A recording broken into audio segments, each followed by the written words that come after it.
Ayan, hello guys! Welcome to my YouTube channel. At mayroon na naman tayong pag-uusapan.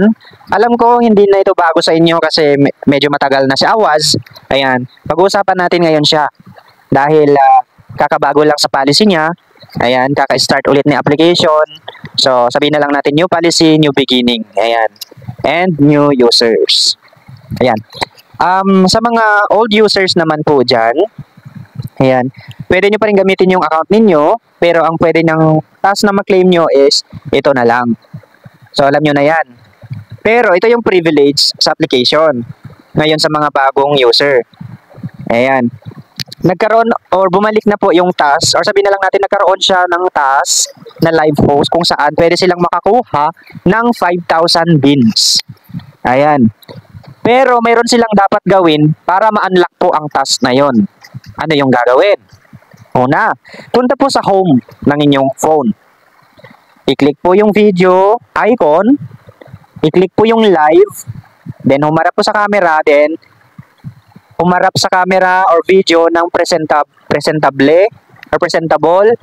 Ayan, dapat nasa maayos. Kahit hindi na po kayo mag-makeover, kung alam nyo namang decente yung itsura nyo, maayos yung pananamit, okay lang din yon. Ito kasi ang pinakabawal na pag nakaharap na kayo sa camera. Una, bawal ang bata, bawal po ang nakahubad, bawal po yung nag-iossi or umiinom ng nakalalasing habang nagla-live. Bawal po ang madilim and bawal po ang nakahiga. Bawal din pong nakatalikod sa camera. Ayan, pero sabi niya, daming bawal, daming bawal. Okay, kung yun ang policy nila, kung gusto mong kumita, di sundin po natin yung policy. Okay? Ganito ang gawin nyo pag haharap kayo sa camera ni Awaz. Ayan, pag magla-live na kayo, kailangan po maayos yung itsura nyo. Kahit po hindi po kayo mag-makeover, kung alam nyo namang decente or presentable doon sa camera.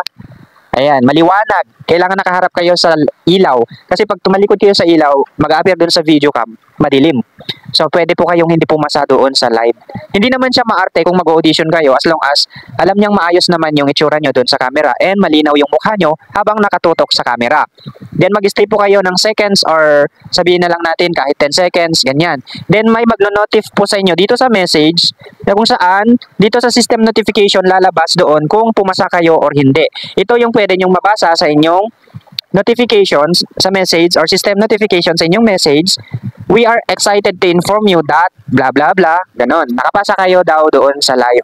Ito yung actual na message po. Galing po sa isang sub-agent ko and ito yung sinend niya sa akin kung saan message nila sa kanya. Actually guys, bakit di ko inaano yung akin? Kasi old na po yung akin, hindi na po new. So wala na po akong ganon. Hindi na po ako makapag-audition, wala na. 1K na lang po yung pwede kong makolek dyan. Ayan. Ito yung actual na message niya na lumabas doon sa system notification niya. Sabi dito, we are excited to inform you that your host, ayan, MSK06 has been passed the live host. Tapos, ang nakalagay sa baba, we are excited to inform you that you have been chosen as the live host. So, ibig sabihin, pumasa po kayo pag ganun yung message sa inyo. Ayan. Kung hindi kayo pumasa, itry nyong ulitin. Okay, try nyong ulitin. Ayan. Kung ayaw pa rin pumasa, wala na po tayong magagawa doon. Kailangan talaga sundin nyo yung itinuro ko ngayon dahil alam ko makakatulong yun para pumasa po kayo. So ito si ma'am, hindi naman po siya nag-makeover na nag-live. Kumbaga presentable talaga yung looks na humarap sa camera and maliwanag, kaya pumasa siya. Hindi po siya maarte naman na as in na kailangan pang mag-makeover para ipasa kanya. As long as malinaw yung kuha niya sa mukha mo and hindi ka na old na user, kumbaga wala ka ng face authentication or hindi mo na ginamit yung mukha mo as new user kasi hindi na po lalabas yung task na yon kung mayroon na kayong old account. Ayan, hindi na po lalabas yung task ninyo na live host. Okay? Ayan, balik tayo doon. Ipaliwanag ko lang. Ito po ay exclusive lang sa mga new user, yung bagong install lang, yung hindi pa nag-install kailanman, yung first time pa lang, first time na nagamit yung cellphone niya na installan ng Awaz, first time na ginamit yung Gmail, first time na i-face authentication yung mukha. Yun, positive po talaga or 100% napapasa yun. Okay? Pero kung mayroon na kayong old account the past few months, tapos bumalik lang kayo kasi hindi nyo na siya nagustuhan, makakaasa po kayong magiging negative na po yung result or hindi na po kayo bibigyan ng task. Kasi yung face authentication nyo noon, yung IP address ng phone na ginamit nyo, then yung Gmail nyo, meron pa rin sila doon sa system nila. Nandun pa rin nakasave. So alam lahat ng mga old users diyan or may mga account na nag-install na noon na hindi naman tinuloy, expect the unexpected na sinasabi nila. Walang lalabas na task. Kasi nagamit nyo na siya or nag-create na kayo, nag-attempt na kayo na nag-create ng account. Kasabi niyo, hindi naman kami nag-face authentication pero yung IP address at Gmail, gamit pa rin. Pero, siguro may chance pa kung hindi pa kayo nag-face authentication sa account nyo na yon pero pinalitan nyo na yung Gmail nyo, okay lang siguro yon. Kahit siguro yung phone na gamit mo is isa lang kung di ka pa nag-face authentication, may tendency pa rin na papasa kayo. Okay, pero yun lang po. 50-50 na lang po yung magiging chance. Pero itry nyo pa rin hanggat may pag-asa, sabi nga nila. Try and try. Pero kung papasa kayo doon, kasi di naman kayo nag-face authentication noon, very good kung lalabas yung task. Pero kung wala na pong task talaga, and i-decline na po ng system, sorry po. Dahil yun po talaga yung policy niya. Yan, wag na po tayong magreklamo. Tiyaga na lang po tayo doon sa 1K per day. Okay? Okay, yun po. Pag pumasa na, then may lalabas na po. Di syempre nakapasa ka na. Meron na pong lalabas. Check nyo na po doon sa dito. Punta kayo sa doon sa task center. Sa task center lalabas po ito na itsura ng rewards. Ayan. Wait lang. Ito ang lalabas na rewards diyan sa inyong task center. Meron na kayong new live host for 7 days kung saan magla-live kayo ng 3 hours at makakakulit kayo ng 5,000 beans. Ayan. Pwedeng putol-putol as long as matapos nyo yung 3 hours. Ayan. Pag pag audio na kayo, tapos na yung 7 days nyo, mawawala na itong live host task nyo. Mapapalitan na yan ng, I think ganito na yung papalit sa kanya. Kung live pa rin yung pipiliin mo. Ito na yung papalit. Ayan. Yan na po yung papalit dyan sa account ninyo. Pag live host pa rin yung pinili nyo. Pero kung audio naman yung pinili nyo, ayan, ganito lang po siya. Ayan, pag audio, balik kayo sa home, i-click nyo ulit yung icon video dyan, then piliin nyo yung chat. Then dyan, gagawa na kayo ng upuan or room. Ayan. Ayan, ganito po ang itsura ng ating audio room or sinasabi nating audio live. Ayan. So, sa audio live, upo lang po kayo dyan. Ayan. Pwede na po yan na mag-tasking. Ayan, pwede kayong pumili dito sa baba ng seats ninyo. Ayan. Mic number. Ayan, yung 12 mics, then confirm. Ayan. Then, upo na kayo dito as host. Take mic.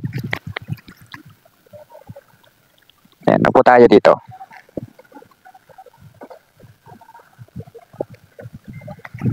Yan. Ganun po yung pagtatasking sa audio. So, magtasking po tayo dito ng sabihin na lang natin 1 hour kasi yun na lang yung task natin. So, mayroon po siyang ditong mga gamble, trade. Itong nasa hat, yan po yung trade. Ayan, trade po lahat yan. From 250, ganyan. Hanggang dito sa dulo. I-swipe natin lang pa kaliwa. Ayan. Then dito sa Lucky naman, gamble lahat po yan. From cold drink, ayan. Ito hanggang sa dulo din. Ayan, microphone yung pinakamataas, 10K sa Lucky. Ayan, yung CP naman, ayan. Pwede rin itong pan-trade eh. Sa custom din, ayan, pwede rin yan. Then itong my bag, dito po yung mga free ninyo na binibigay or nakukuha ninyo na kumbaga, mga freebies na nakukuha natin kay Awaz, mga regalo, dito nyo makikita sa my bag. Dito sa custom naman po, para sa mga VIP lang po yata, ito na nakakagamit. Ang nakakagamit. Ayan. Kasi nakalagay dito, pag clinic yung custom is, premium daw. So, parang VIP lang yung pwedeng makagamit. Ayan. Pwede din kayong mag-earn ng coins. Okay? Pwede rin kayong mag-earn ng coins. Ayan. Mayroon tayong treasure chest. Pag naka-earn daw tayo ng, or recharge siguro to.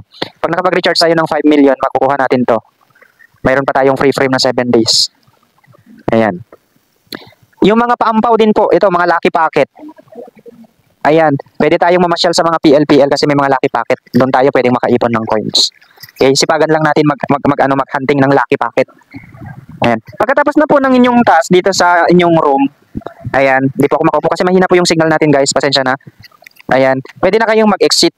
Pero papakita muna natin sa inyo yung games. Ayan, kung nakikita nyo itong controller sa baba, ayan, nandito yung mga games. Forest Party, Card Clash, Forest Party Pro, Dragon Tiger, mga ganyan. Crazy Gems, Slot, ayan, Aqua World, Greedy King. Meron po siya ding Ocean Hunt dito. Yung pinaka-favorite ng lahat Ocean Hunt. Ayan, ito, nandito sa baba guys. Ocean Hunt, Wonders of Bali or Bali Travel, meron na rin. Olympus Pro, Jackpot, ayan. Ito yung pinaka-favorite nating lahat na galing sa mga ibang application kung saan dito tayo mas nag-e-enjoy maglaro. Ayan, Ocean Hunt. Iba yung image niya dito sa una, di ba? Pero kung maglalaro kayo, same lang po sila. Ayan. O, di ba? Ito po yung hinahanap natin. Meron din po siyang Bali Travel. Ayan, basta, alam nyo na yan. Then, dun sa games, meron pang naka-hidden dito sa right side niya, sa exciting. Ayan, 4 na yan. Okay, then after ng tasking nyo, mag-exit na lang po kayo. Pindutin nyo itong 3 burger sa taas, then exit. Ganun lang. Then, balik kayo sa may. Ayan, then i-collect nyo na dito sa task center kung tapos nyo na yung tasking nyo na 1 hour. Okay, ganun lang po. And next time, i-ano naman natin kung paano mag-invite ng mga kapwa-host. And dun sa mga agent din naman, kung paano mag-invite ng agent and host. Okay? And hope na may natutunan kayo dito sa application. And thank you sa panonood. Kayo na bahala kung mag-like, subscribe kayo at mag-share. Salamat!